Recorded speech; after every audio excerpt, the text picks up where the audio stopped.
My best friend claims my boyfriend took advantage of her while she was drunk, but he says she's lying and now I don't know who to believe. So I, 31F, have been best friends with Lily, 32F, since 2010. We were college roommates and then after we graduated we still lived together, up until I moved in with my boyfriend Nate, 34M, in 2019. One thing about Lily is that she's always had a drinking problem for as long as I've known her, and she's done stuff while drunk that has sometimes caused problems in our friendship. She tries to stay sober, but every few years something will happen to make her start drinking again, which is what happened earlier this summer. So last Saturday Lily called me because she was drunk somewhere and needed a ride home.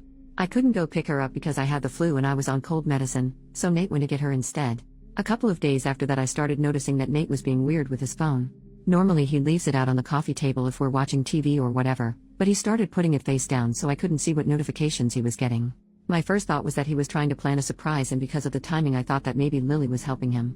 Yesterday I saw Lily and I told her that Nate was being sneaky all of a sudden and asked her if he said anything about maybe proposing soon. She asked me if I looked through his phone and I said no. Lily started crying and told me that she and Nate hooked up in his car the night that he came to pick her up. Her excuse was that she was really drunk and didn't fully know what she was doing. She said she'd been texting him since, telling him that he needed to tell me what happened or else she was going to. I asked Lily to show me the texts, but they were all in Signal, which deletes messages after a day, so all I could see was that she and Nate had a chat thread but nothing that they said. I told her to text Nate in front of me so I could see what he said, and she did, but we got no read receipt and so no response at all, so it didn't prove anything. I asked Lily if she was sure she wasn't so drunk that she maybe imagined it or thought a dream was real, and she absolutely lost her cool on me and said that she knows that she's horrible when she drinks but that she's not freaking delusional and she doesn't make crap up. She said that I could believe her or not and it's my choice, but she was telling me the truth. I said I needed to go home and talk to Nate.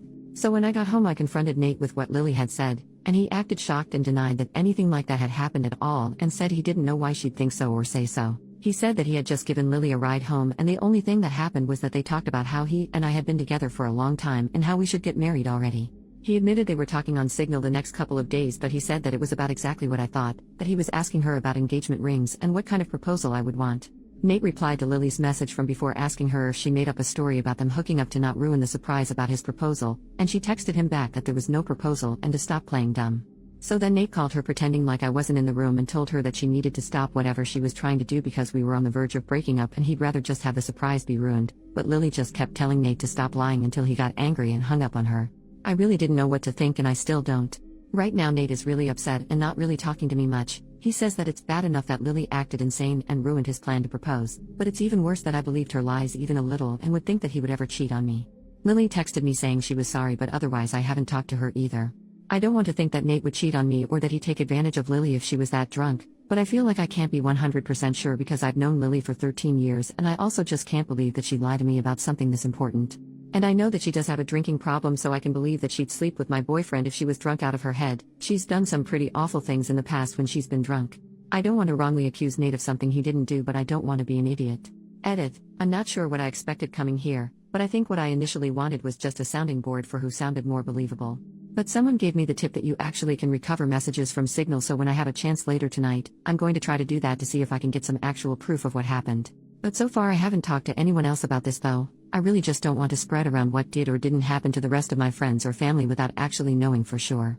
Relevant comments. What else has Lily done to you while drunk? OP, so in the past when she's been drunk, Lily's blacked out and started fights with me or other people. She'll say really out of line insulting things. She's kicked people out of our apartment because she didn't remember inviting them in. She's accused me of stealing clothes from her because I was wearing an outfit that looked like something that she also owned, that kind of thing. She's never hooked up with anyone that I was dating, but she's definitely hooked up with guys that she knew I was interested in. Commenter number 2. Who has the greater motivation to lie here, Nate or Lily? Lily did have a big problem with Nate when we first got together, and she was really upset when I moved out of our apartment to move in with him. I could see her still being angry about it or still not liking him but just not saying anything. From what Nate said, they weren't making the plans on Saturday, but Lily brought up that it's been 7 years and asked why we're not married yet, and then the day after he asked her about rings. Commenter number 3. What is her reason for not liking him? So at the time she was in one of her longest stretches of being sober, and she said that I was abandoning her for some guy when she needed my support the most. And then when I moved out, she tried to make it out like she wouldn't be able to stay sober without me living with her, and Nate basically had to step in and point out that she couldn't stay sober anyway, so to stop guilting me. Commenter then said, it's possible she blames you for her current drinking, and Nate saying he wants to propose triggered her anger for some reason. OP, everything you say here makes sense to me. Lily has said stuff like this in the past, not specifically about Nate, but sometimes when she starts drinking again, she acts like it's unfair that I'm not getting dragged down with her or doing more to help her, and I think on some level she might still think it's his fault that I moved out and don't keep as close an eye on her as I did back when we lived together. I don't know if she'd really go as far as to lie about something like this just for that reason. I really hope she wouldn't, but I could completely believe that she feels like this. Update, 2 days later. So on Thursday night, after I got everyone's advice, I told Nate that I had found out a way to recover deleted messages from Signal. He immediately took out his phone and opened the app and asked me to show him how to do it, so I already thought that must mean he was telling me the truth because he didn't panic or hesitate at all. Which was good, because when I tried to download Signal on my old phone, it turned out that it's too old to support the current version of the app, so it wouldn't work. Nate then asked me if we were going to have to go out and buy a new phone for me to believe that he was telling me the truth, and he said that he was willing to do it if that's what it would take. I told Nate it wasn't that I didn't believe him, I just wanted to have some proof because I just couldn't understand why Lily would lie about it. Nate said that she would lie about it because she's a freaking crazy drunk bitch and there's literally no way for a non-crazy person to understand why she would do anything, and once the messages proved that he didn't ever want me talking to her again. Then he said to get up because if we were going to go to the Verizon store we had to get there before it closed. By then I completely believed Nate anyway, so I told him we didn't have to go anywhere or get a new phone and that I believed him, and I knew he didn't cheat on me and that he would never do that. Nate said that he would hope I know that and that he didn't understand why I didn't take his word for it in the first place.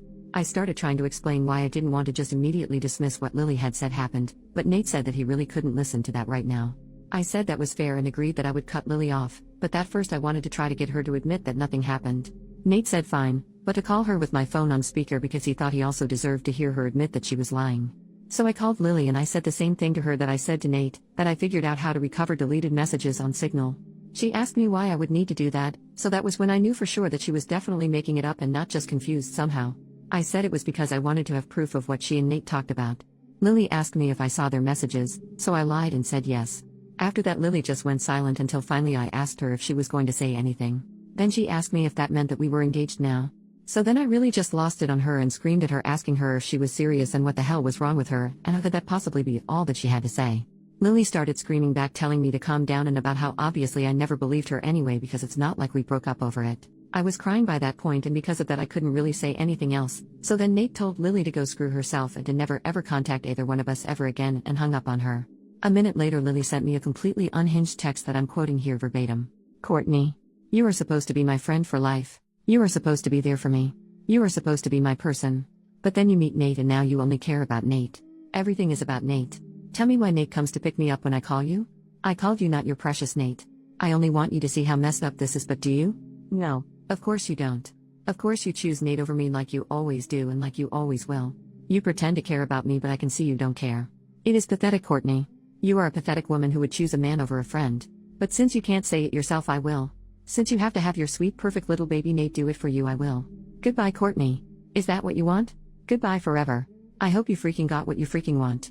There were the 3 dots after that showing she was still typing more, but I blocked her before she sent it. I don't care about anything else that she has to say. I'm sure it's all just going to be more bull crap about why this is my fault or justifications about why what she did wasn't that bad and I should forgive her. I know Nate is probably right and there's no non-crazy logic behind why Lily would stoop to doing something like this, but obviously I've still been thinking about it and my best guess is that whoever said that Lily still blames me and Nate, apparently mostly Nate, for her being a drunk mess who can't get her life together is right. It seems like she somehow thought that if she said she hooked up with Nate, I'd break up with him but still want to be friends with her, and then everything would magically be fixed. As far as stuff with Nate, I asked him if he thought he could ever forgive me for doubting him and he said that since I came to my senses, and I cut Lily off, he guesses we can try to put it behind us. I don't think he's still going to propose anytime soon. After this I probably wouldn't if I was him. And from what Nate said, he didn't actually do any planning yet other than asking Lily about rings and if I think a public proposal was tacky or not. All he was doing so far was trying to get ideas without me knowing he was talking to her about it. So just based on that I think probably it's not going to happen for a while if it still does at all. Also thanks to everyone for the advice and support. I know I didn't respond to many comments but I really did appreciate everyone who cared enough to want to help. New update, 1 year later. I haven't logged into this account for about a year, but I got a few messages asking for an update, so here it is.